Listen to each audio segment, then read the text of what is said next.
ધોરણ 9 maths chapter 4 દ્વિચલ સુરેખ સમીકરણ ચાલી રહ્યું છે. તમને ઘરેથી હોમવર્કમાં આલેખો દોરવા આપેલા. આલેખ જોઈને તમને ગભરાટ થતો હશે, પણ આલેખ સાવ સરળ છે.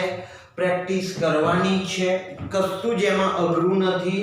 પણ અત્યાર સુધી આપણે આલેખ ભણ્યા નથી ભૂતકાળમાં, એટલે આપણને થોડા અઘરા લાગે છે. પણ હવે આપણે આલેખની પ્રેક્ટિસ કરવાની જ છે. કેમ સર? કારણ કે જો તમે 11-12 માં સાયન્સ લો છો કે કોમર્સ લો છો, ત્યારે તમારે આલેખો દોરવાના આવશે. આ બધું અત્યારે આપણે બેઝિક ભણી રહ્યા છે કે જેથી આગળના ધોરણમાં એ વસ્તુઓ આપણને કામ લાગે. ચલો બીજી વાતો નહીં કરીએ. આ તો હવે આપણો સવાલ લઈ લઈએ. સમીકરણ 3x - 1 = x + 7 ને ઉકેલો અને તેના ઉકેલને સંખ્યા રેખા પર અને બે કાર્ટેશિય સમતલમાં દર્શાવો. સર, સંખ્યા રેખા એવો શબ્દ ધોરણ 8 માં ભણી ગયા. આપણે સંખ્યા રેખા આવી દોરતા હતા. 0 અને 1 ની વચ્ચે કઈ સંખ્યાઓ લેતા, 1/2 કે 1/5 લેવા હોય તો કઈ ભાગ કરતા. યાદ કરો. તો આને સંખ્યા રેખા કહીએ છીએ. Okay sir. કાર્ટેશિય સમતલ કોને કહેવાય? આપણે જે ચાર ચરણ પાડીએ છીએ, પ્રથમ ચરણ, દ્વિતીય ચરણ, તૃતીય ચરણ અને ચતુર્થ ચરણ, આ જે ચરણ પાડીએ છીએ એ ચરણને કાર્ટેશિય સમતલ કહે છે. દાખલાની શરૂઆત કરીએ આપણે. સમીકરણને પહેલા તો આપણે ઉકેલીએ. તો 3x - 1 = x + 7. 3x x ને આગળ લઈએ એટલે -x, 7 પાછળ જશે એટલે +1, 2x = 8 માટે x = 8 ભાગ્યા 8/2 8/2 થયા માટે x = 4. ચલો આપણે ઉકેલી લીધા. x નો જવાબ મળી ગયો. ઉકેલો તો સવાલ બોલો. હવે ઉકેલને સંખ્યા રેખા પર દર્શાવો. કે સંખ્યા રેખા? અરે 8માં ભણ્યા હતા એ સંખ્યા રેખા. તો આપેલ સમીકરણના એક જ ચલ છે x. ચેપ્ટરનું નામ શું છે? દ્વિચલ સુરેખ સમીકરણ. આપણે એક ચલ ગુમ છે, અહીંયા એક જ ચલ છે, આપણે જોડે x ચલ છે. તો આપેલ સમીકરણને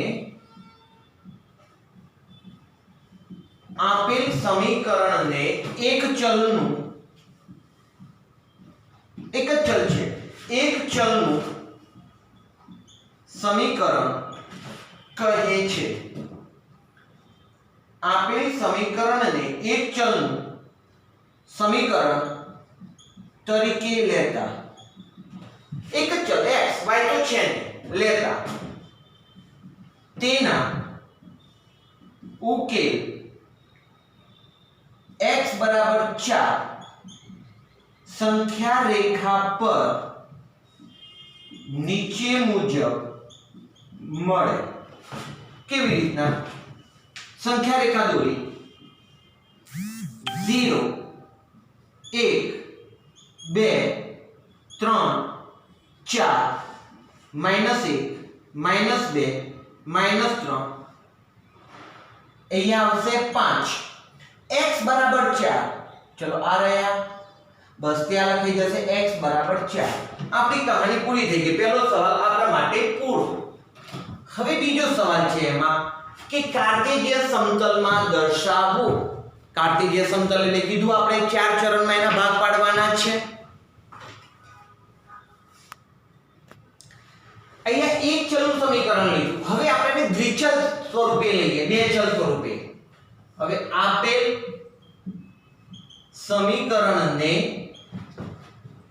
સમીકરણના ઉકેલ x = 4 ને દ્વિચલ સુરેખ સમીકરણ તરીકે લેતા, મતલબ y દર્શાવવાનો છે અંદર બે ચલ. અહીંયા એક જ ચલ હતો x, y છે જ નહીં, કઈ વાંધો નહીં. x = 4 છે તો આપણે x = 4 લખ્યા. તો y ને કેવી રીતના દર્શાવીશું? 0y તરીકે દર્શાવીશું. તો દ્વિચલ સુરેખ સમીકરણ તરીકે દર્શાવી શકાય તરીકે લેતા x બરાબર 0 y બરાબર 4 આ સમીકરણના 3 કે 4 જે ઉકેલ લખવા હોય આ સમીકરણના 3 ઉકેલો મેળવવા જવાની જરૂર નથી, ડાયરેક્ટલી આપણે લખી લેવાના છે. કેવી રીતના સર? x અને y. ચલો x ની કિંમત કેટલી છે? અહીંયા x ની કિંમત સાહેબ 4 છે. અહીંયા જ મળી ગઈ છે. x ની કિંમત કેટલી છે? 4. તો x બરાબર કેટલા? 4. આંખો દબાઈ ઊંઘી ગયા, ઉઠ્યા. x બરાબર કેટલા? 4. રાત્રે ઊંઘી ગયા, સવારે ઉઠ્યા, પૂછ્યું x બરાબર કેટલા? 4. બદલવાના જ નથી ને, x બરાબર 4 જ છે. હવે y ની આગળ તો તમારે જે લેવું એ લો. y ની જગ્યાએ કેમ સાહેબ? કારણ કે એની જોડે ગુણાકારમાં 0 છે. તમે 10 લેશો તો એ 0 સાથેનો ગુણાકાર 0 થશે. 2 લેશો 2 સાથે 0 નો ગુણાકાર 0 થશે. એટલે y ની વેલ્યુ તો તમારે હવે જે લેવી એ લો, કઈ ફેર નહીં પડે છે, એટલે તો બિચારો 0 થઈ જવાનો છે. પણ x ફિક્સ જ છે 4 4 4 4 4 4 4. અહીંયા કરી શું કરીશું?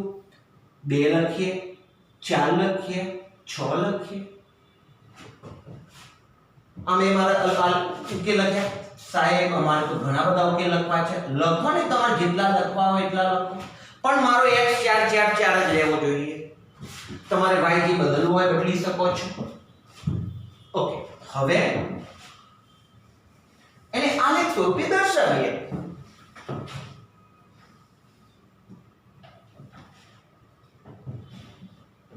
Zero x y y dash x dash. चलो 1 2 3 4 5 6. 1 2 3 4 5 6. એ જ રીતના બાજુ -1 -2 -3 -1 -2 -3. Okay sir. હવે 4 અને 2 x માં 4 આ x, y માં 2 x ના 4 અને y માં 2. તો આ 4 અહીંથી આમ જશે, 2 આમ અહીંયા આવશે, એટલે અહીંયા ભેગા થાય છે. x ના 4 y ના 2 ભેગા થયા. તો આ બિંદુને આપણે કહીએ છીએ 4 2. બીજુંનો 4 4 એટલે x ના 4 અને y ના પણ 4 આમ ભેગા થશે. તો અહીંયા મળશે આપણને 4 4. હવે x માં 4 y માં 6. આ x એના 4 અને y ના 6. તો અહીંયા ભેગા થશે. તો આ છે 4 6. હવે એનો આલેખ આપણે દોરીએ તો ફૂટપટ્ટીથી સીધો દોરાશે અને એ આલેખનું નામ લખીશું આપણે x બરાબર 4 અથવા x 0y બરાબર 4 એવું આપણે લખી શકીએ, પણ આપણે x બરાબર 4 લખીશું. તો અહીંયા દાખલો પૂરો થયો. કેવી રીતના કર્યો? પહેલા તો આ સમીકરણ હતું. એ સમીકરણનો આપણે અહીંયા ઉકેલ મેળવી લીધો. એમાં x બરાબર 4 મળ્યા, y મળ્યો નહીં, એટલે સંખ્યા રેખા દોરી. એમાં 4 હતા ત્યાં લખી દીધું x બરાબર 4. તો આને સંખ્યા રેખા ઉપર દર્શાવ્યું કહેવાય. હવે કાર્ટેશિયન સમતલમાં દર્શાવવાના હતા, ત્યાં ઉકેલો લખ્યા કયા? x4 x4 x4 x4.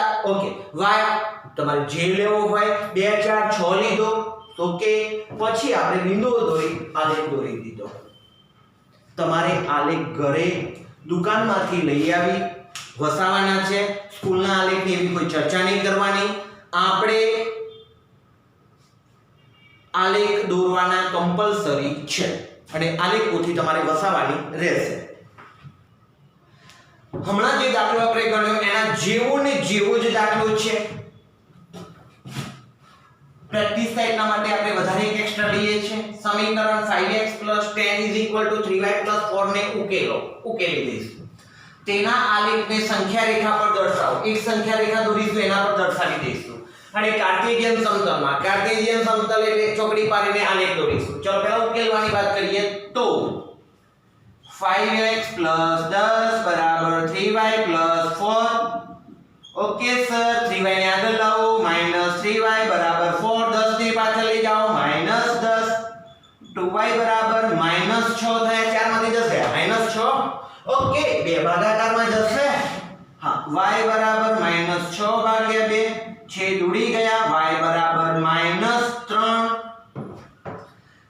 હવે સંખ્યા રેખા ઉપર આને દર્શાવવા છે આપણે, પણ આમાં એક જ ચલ છે, તો આને આપણે શું કહીએ છીએ? આપેલ સમીકરણને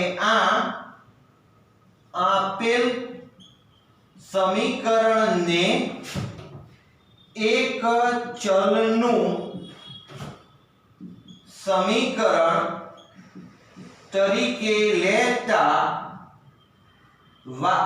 લેતા તેનો ઉકેલ કયો છે? આ છે y = -3 છે. ચલો જેને આપણે સંખ્યા રેખા ઉપર દર્શાવી દઈએ. ચલો અહીંયા લઈશું 0 1 2 3 4 -1 -2 -3 -4. -3 ક્યાં દેખાય છે? હા સર, ક્યાં દેખાય છે? આ રહ્યા -3, તો ત્યાં લખીશું y = -3. તો આ સંખ્યા રેખા ઉપર દર્શાવી દીધું. તો આપણો પહેલો સવાલ અહીંયા પૂરો થઈ ગયો, સંખ્યા રેખા પર દર્શાવો. હવે વાત આવી કાર્ટેશિયન સમતલમાં દર્શાવો. કાર્ટેશિયન સમતલ એટલે ચોકડી પર છે 4 ચરણ બનશે, પાડી દીધેલા છે. ચલો સવાલ નંબર 2 ચાલુ થયો આપણા માટે. 2. હવે આને દ્વિચલ સુરેખ સમીકરણ તરીકે લેતા આપેલ સમીકરણ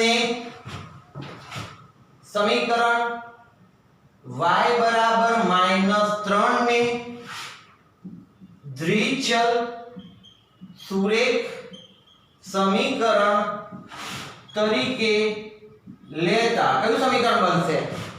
સર લખી લો ને, y = -3. સર x નથી તો શું લખી શકીએ આપણે? 0x. તો આ સમીકરણના ઉકેલો, ચલો આ સમીકરણના ઉકેલો આપણે લેવા છે. કયા લઈ શકીએ? x y ની કિંમત તો ફિક્સ જ છે. કેટલી છે? y ની કિંમત ફિક્સ છે ભાઈ, -3. ઊંઘી ગયા, ઉઠ્યા, બોલો y કેટલા? -3. આજુબાજુ જોઈ લો, y બરાબર કેટલા? -3. ઓકે, x મનગમતો અંક લઈ શકશો. કેમ સાહેબ? કારણ કે જોડે 0x છે. તમે કોઈ પણ અંક લેશો, જવાબ તો છેલ્લે 0 થવાનો છે, તો આપણે ત્યાં લઈએ છીએ 1 3 5. 1 3 5 લીધું. ચલો હવે વાત કરીએ, દર્શાવીએ. x એટલે 1 લો, x અક્ષ એનો 1, y બરાબર -3. આ y છે એનો આ -3 છે, તો 1 અને -3 અહીંયા ભેગા થશે અને આને લખાશે 1 - 3. ઓકે, 3 અને -3 લો, x માં 3 લો, x નો 3 અને y નો -3. આ y એનો માઈનસ નીચે હોય એટલે -3, એ અહીંયા ભેગા થશે. તો અહીંયા મને મળે છે 3 - 3. ઓકે, 5 - 3, x નો 5 અને -3 અહીંયા આપણને મળશે, તો આવશે 5 - 3. હવે આલેખ દર્શાવીએ તો આ રીતનો આલેખ થશે અને આલેખનું નામ લખવું હોય તો y = -3. તો આવો પણ પરીક્ષામાં આલેખ પૂછી શકાય. વેરી ઈઝી છે, શબ્દો થોડા બદલાય છે, આલેખ દોરવાની મેક્સિમમ પ્રેક્ટિસ કરવાની છે. હવે આપણી જોડે દાખલા નંબર 13. રકમને શાંતિપૂર્વક વાંચીશું અને સમજીશું કે રકમ શું કહેવા માંગે છે. આપણા વ્યવહારિક જીવનમાં પણ એ કેવી રીતના હોય છે એને પણ સમજીશું. પછી આપણે આલેખ ઉપર જઈશું. એક શહેરમાં આપણું શહેર એટલે અમદાવાદ ને, બીજું શું. રિક્ષા ભાડું આ પ્રમાણે છે. પ્રથમ કિલોમીટર માટે 10 રૂપિયા, પ્રથમ કિલોમીટર માટે 10 રૂપિયા, અને ત્યારબાદના દરેક કિલોમીટર માટે ભાડું 3 રૂપિયા. પ્રથમ કિલોમીટર માટે 10 રૂપિયા, અને એના પછી જેટલા કિલોમીટર થાય એટલા દરેક કિલોમીટર પ્રતિ કિલોમીટર 3 રૂપિયા ભાડું છે. કાપેલ અંતર x કિલોમીટર અને કુલ ભાડું y રૂપિયા લઈ આ માહિતી માટે દ્વિચલ સુરેખ સમીકરણ રચો અને તેનો આલેખ દોરો. આલેખમાંથી 4 કિલોમીટરની મુસાફરી માટે થતું કુલ ભાડું શોધો. સાહેબ રકમ વાંચી ગયા, ઉપરથી કર્યું, કઈ વાંધો નહીં, થોડું તમને વ્યવહારિક જીવનમાં સમજાવું. આપણા ઘરેથી ક્યાંક ફરવા જવાની વાત કરતા હોય તો ગાડી ભાડે કરવાની વાત કરે. ચલો આપણે એક વાત કરીએ, આપણે પ્રવાસ જવું છે તો પ્રવાસ માટે ચલો મેં આયોજન કર્યું. પ્રવાસનું આયોજન કરીએ એટલે મારે હું બસ વાળાને ફોન કરીને પૂછું, ભાઈ શું ભાવ છે તમારો? તો મને એ એમ કહેશે કે કિલોમીટરના 30 રૂપિયા છે. અત્યારે ડીઝલના ભાવ વધ્યા એટલે ધારો કે કિલોમીટરના 40 રૂપિયા છે. કેટલા ભાવ કીધો એને? કિલોમીટરના 40 રૂપિયા. ઓકે, આપણે કીધું ડન. પણ પછી ધારો કે આપણો પ્રવાસ છે એ ચાંદખેડાથી આપણે માત્ર સાબરમતી સુધી જવું છે, ગાંધી આશ્રમ જવા માટે 10 જ કિલોમીટર થાય. 10 કિલોમીટર નહીં, 5 કિલોમીટર જેવું જ થાય, સમજો ને. 5-7 કિલોમીટર આપણે 10 ગણી લઈએ, 10 કિલોમીટર થાય. 40 રૂપિયા ભાવ કીધો તો 400 રૂપિયા.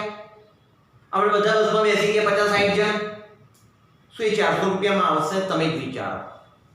લક્ઝરી બસ વાળાની વાત છે ભાઈ, 60 સીટર વાળી બસની વાત કરું છું, 56 સીટર બસની. એને આપણે 40 રૂપિયા ભાવ કીધું તો આપણે કીધું હા ભાઈ તમે આવી જાઓ, ચલો. એ આવી ગયો, આપણે બધા બેસી ગયા. આપણે તમારે સાબરમતી જવું છે, ગાંધી આશ્રમમાં ગાંધીજીના 3 આંગણા જોઈને પાછું જવું છે. તો 10 કેટલું ભાડું કીધું? 40 રૂપિયા. 10 કિલોમીટર થયું તો 400 રૂપિયામાં એ આવશે કે નહીં આવે? ના આવે ભાઈ.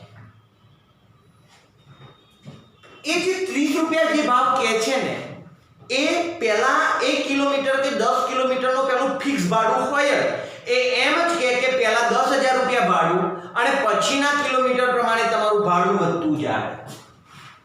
એટલે પછી તમે એ બસને બોલાવો અને અહીંથી જનતાનગર જ ખાલી જાઓ અને જનતાનગર જઈને આ માટો ફેરીને પેલી દાબેલી ખાઈને પાછા આવો તો એ 10,000 રૂપિયા તો ભાડું લે જ.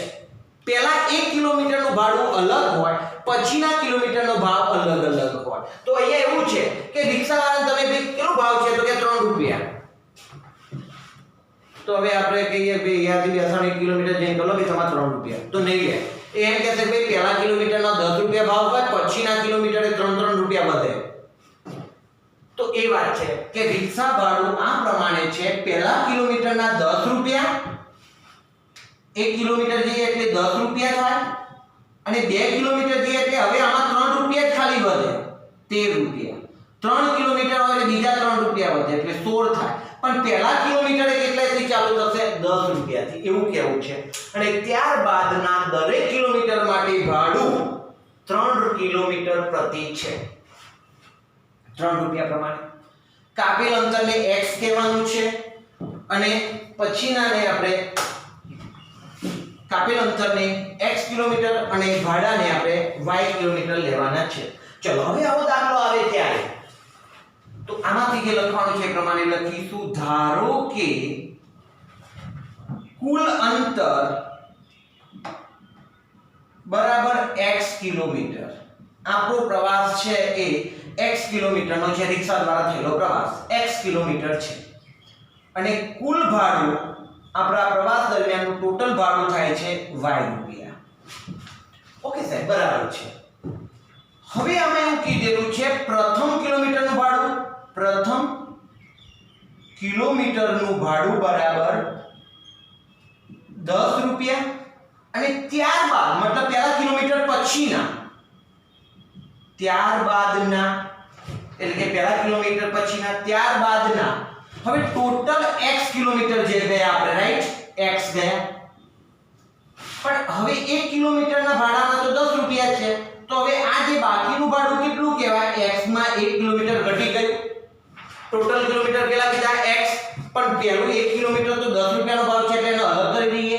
તો ત્યારબાદના કેટલા કિલોમીટર કહેવાય, ત્યારબાદના x - 1 કિલોમીટર દીઠ ભાડું બરાબર 3 રૂપિયા. ઓકે, હા 3 રૂપિયા છે, માટે x - 1 કિલોમીટરનું કુલ ભાડું બરાબર x - 1 કિલોમીટર, અને દરેક કિલોમીટરનો ભાવ 3 રૂપિયા છે એટલે 3 વડે ગુણવા પડશે તો આપણે કુલ કિલોમીટર કુલ ભાડું મળશે. સમજીએ ફરીથી, x કિલોમીટર ખરા, આ x કિલોમીટર, એમાંથી આ 1 કિલોમીટરની વાત આવી ગઈ, તો અહીંયા ભાડું 10 રૂપિયા છે. સારું, અહીંયા દરેક કિલોમીટરનું ભાડું 3 રૂપિયા છે. હા, તમે આ x હતું એમાંથી આ 1 લઈ લીધું, તો હવે આ કેટલું વધ્યું કહેવાય, x માં 1 જેટલું ઘટી ગયો આ વિસ્તાર, તો એનું કિલોમીટરનું ભાડું કેટલા રૂપિયા છે, 3. તો કુલ ખર્ચ કેટલો થવાનો, 3 ગુણ્યા x - 1. કેવી રીતના થાય, એક પેન્સિલની x રૂપિયા કિંમત હોય તો 5 પેન્સિલની કિંમત કેટલી થાય, 5x. એક પેનની કિંમત y રૂપિયા હોય તો એ 10 પેન્સિલની કિંમત કે પેન્સિલ 10y થશે. એવી રીતના બાબત છે. 1 કિલોમીટરનું ભાડું ત્યાં 3 રૂપિયા છે, એવા કેટલા કિલોમીટર છે, x - 1, તો કુલ ભાડું થવાનું 3x - 1. હવે આપણે વાપરીએ y બરાબર પહેલા કિલોમીટરનું ભાડું કેટલું, 10 રૂપિયા, પ્લસ પછીનું ભાડું કેટલું આવ્યું આપણું, 3x - 1, માટે y બરાબર 10 વત્તા 3x - 3, માટે y બરાબર 3x વત્તા 7. આવું આપણા માટે સમીકરણ બની ગયું. હવે x બરાબર જુદી જુદી સમીકરણ તૈયાર જ છે આપણું, તો y બરાબર 3x + 1, જુદી જુદી કિંમતો લઈએ. x બરાબર 1 લેતા તો y બરાબર 3x એટલે 1 વત્તા 7, 3 વત્તા 7 બરાબર કેટલા થયા, 10. ચલો x બરાબર 2 લેતા y બરાબર 3, 2 વત્તા 7, 6 વત્તા 7 બરાબર 13 રૂપિયા. x બરાબર 3 લેતા y બરાબર 3 કૌંસમાં 3 વત્તા 7 બરાબર 9 વત્તા 7 બરાબર 16.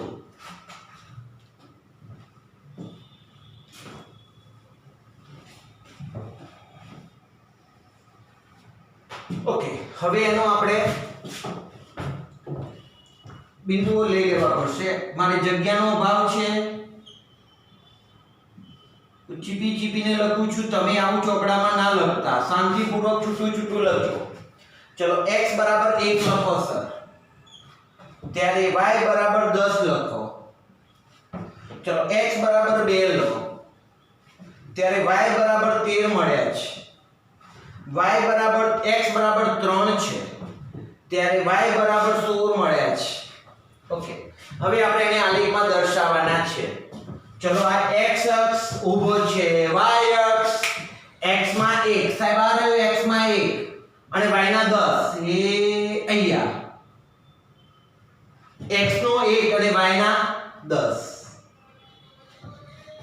10 અને 1, 2 એ 13. આ ચલો 2 તો અહીંયા લેવાના છે 13.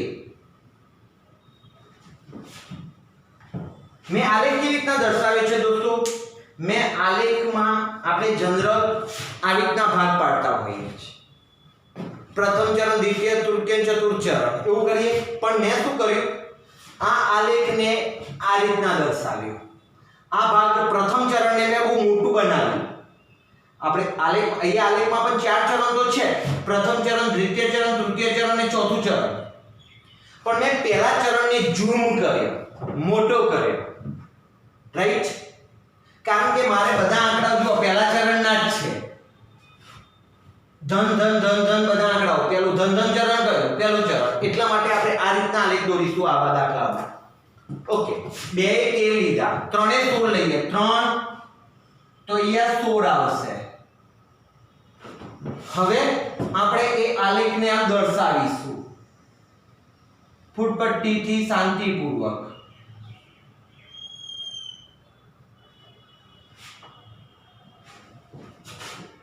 અને એ આલેખનું નામ લખીશું, અહીંયા લખેલું છે y બરાબર 3x + 7. એમાં આ બિંદુ કયું હતું? 1 10. આ બિંદુ કયું હતું? 2 13. આ બિંદુ કયું હતું? 3 16. આલેખ દર્શાવી દીધો. પણ હવે આલેખમાં સવાલ કર્યો છે કે જો આલેખ પરથી દર્શાવો કે આલેખમાંથી 4 કિલોમીટરની મુસાફરી માટે, ચલો આપણને શું આપે છે? કિલોમીટર. અને આ આપણને શું આપે છે? ભાડું.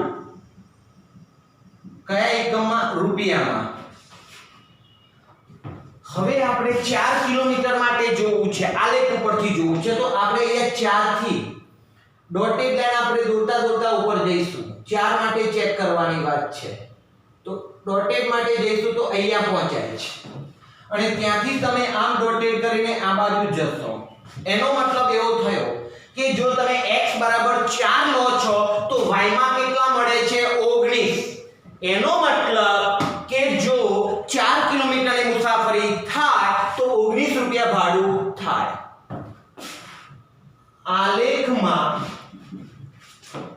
આલેખ પરથી માલુમ પડે છે કે 4 કિલોમીટર અંતર માટે ભાડું 19 રૂપિયા આવે છે.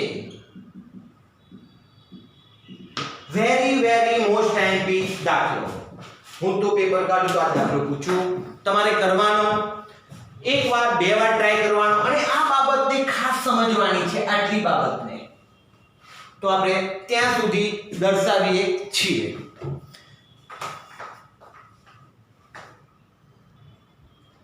હવે આપણો આજના લેક્ચરનો લાસ્ટ દાખલો. સારાના એક પર્યટન માટે બસનો ખર્ચ 200 રૂપિયા.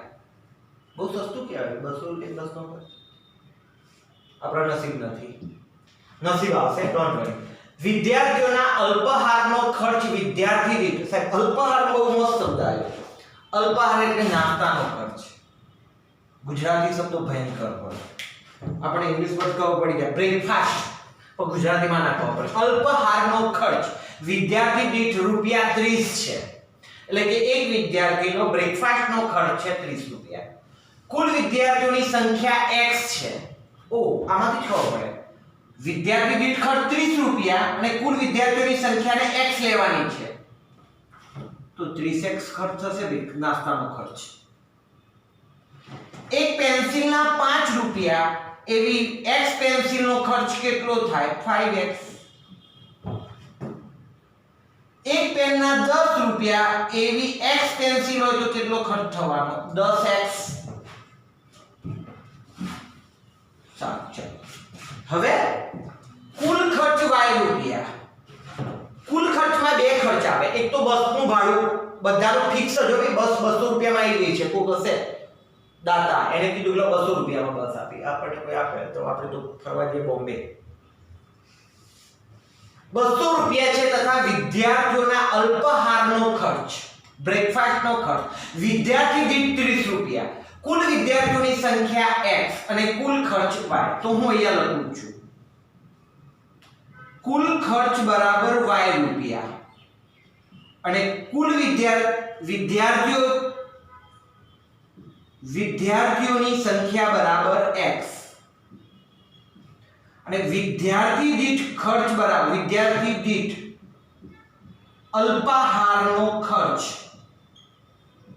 બરાબર 30 રૂપિયા માટે. ચલો હું તમને ગુજરાતીમાં પૂછું કે કુલ ખર્ચ જે છે એ બે વસ્તુ પર આધાર રાખશે, એક તો બસનો ખર્ચ અને બીજો અલ્પાહારનો ખર્ચ. આ બે વસ્તુ. તો અહીંયા હું ગુજરાતીમાં લખું છું કુલ ખર્ચ બરાબર બસનો ખર્ચ વત્તા વિદ્યાર્થીઓના અલ્પાહારનો ખર્ચ. ચલો બસ કુલ ખર્ચ કેટલો કીધો છે ભાઈ? બસનો ખર્ચ કહી દીધો છે 200 રૂપિયા અને વિદ્યાર્થીઓના એક વિદ્યાર્થીનો ખર્ચ x રૂપિયા છે, એવા 30 રૂપિયા છે, એવા વિદ્યાર્થીઓની સંખ્યા x છે, તો એમનો ખર્ચ કેટલો થવાનો? 30x. તો આપણા માટે સમીકરણ બની ગયું y બરાબર 200 30x. દ્વિચલ સુરેખ સમીકરણ જે માંગ્યું તો આ માહિતી માટે દ્વિચલ સુરેખ સમીકરણ રચો મેં રચી દીધો. જો પર્યટન જતા વિદ્યાર્થીઓની સંખ્યા 40 હોય તો કુલ ખર્ચ શોધો. શોધી લઈએ આલેખ ઉપરથી. ચલો પહેલા એ ધારવાનું થશે x બરાબર 10 લેતા અહીંયા 10 લઈએ તો y બરાબર 200 વત્તા 30 કૌંસમાં 10 બરાબર 200 વત્તા 3,300 બરાબર કેટલા રૂપિયા આવે? 500 રૂપિયા. x બરાબર 20 લેતા y બરાબર 200 વત્તા 30 કૌંસમાં 20 તો 200 વત્તા 600 બરાબર 800 રૂપિયા. x બરાબર 30 લેતા y બરાબર 200 x ની જગ્યાએ આપણે વેલ્યુ બદલીએ છીએ.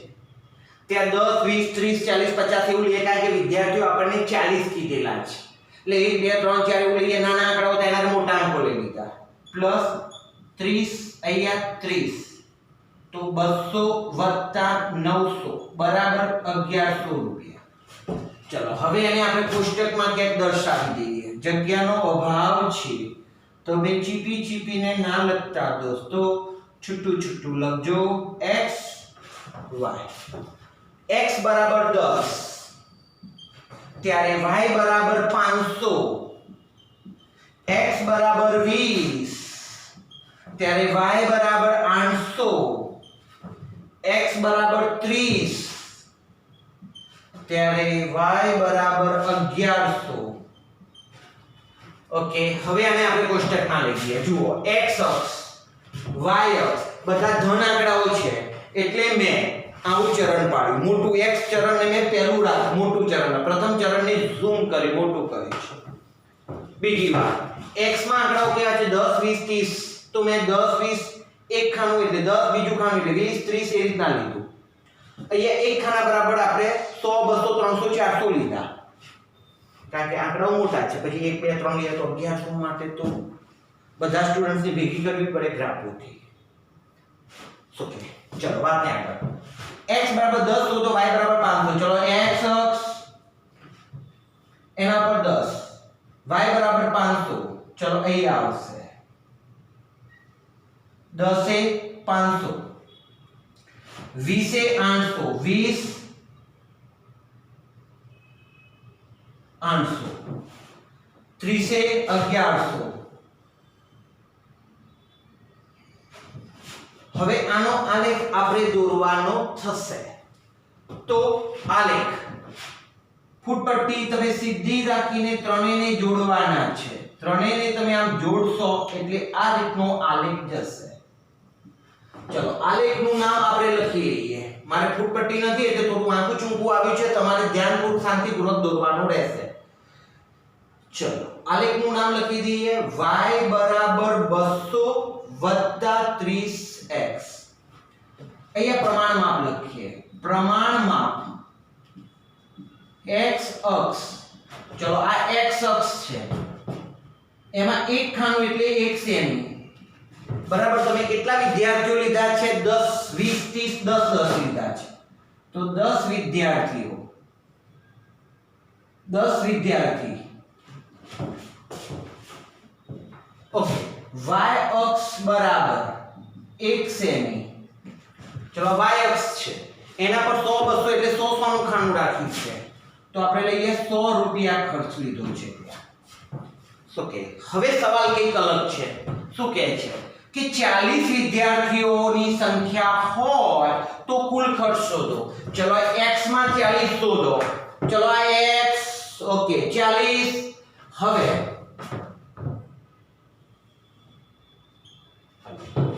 x માં 40 તો હું અહીંથી ફૂટપટ્ટી સીધી આમ જવા દઈશ મારે સીધું નથી જતું તમારે ફૂટપટ્ટી હશે દોસ્તો સીધું તમારે જશે બરાબર અહીંયા ક્યાંક મળી જાય છે ભેગા થઈ જાય છે